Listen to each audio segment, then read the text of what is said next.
atxalde pasa etorri gara, kotxean etorri gara, lasartetik gatoz, eta hoxe saioa ikusi eta gero berriro buelta ingo deu.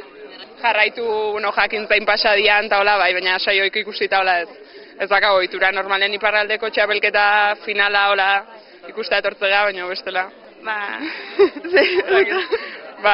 Sorpresa mazakit, suposatzea ametxek irabaziko hola, baina ilusien gozigun sorpresa mateotea hola, eta atxalde poli bat pasatu dugu. Atxalde pasa. Saio hon bat ez, espero. Besteik ez. Bestela etxean geldituko ginen, ni bederen, ez. Bai, nola amets, beti plazer da ametsen ikustea, ora izartzen da.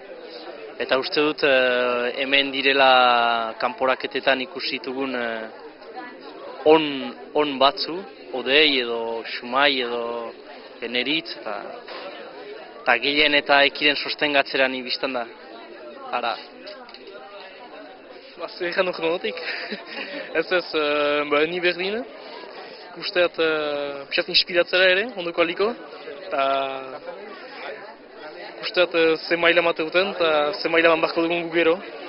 Eta espero mutxoa pasako dela, eta saio hon batzen dugula ere.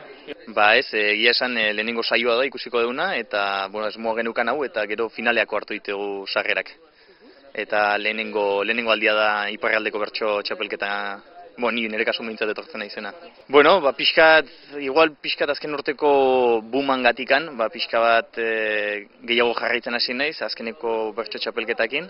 Eta asbaldi bertso saio bat ikusi gabe, eta bertso afari batea jun gabe, eta horregatik pixka bat. Egia esan gutxi zautzituten, bizpairu hola, baina pentsatzen dut interesgarria izango ala, eta bertsolari onak daude hemen iparralden, eta politia izango ala. Piskat nahi zoan bertso saiotela, baina interneten behiratu ditut emaitzak. Ez dut denak ezagutzen, baina sorpresak mirenena agian, gehiago espero nuen, eta gero Odei betikoa.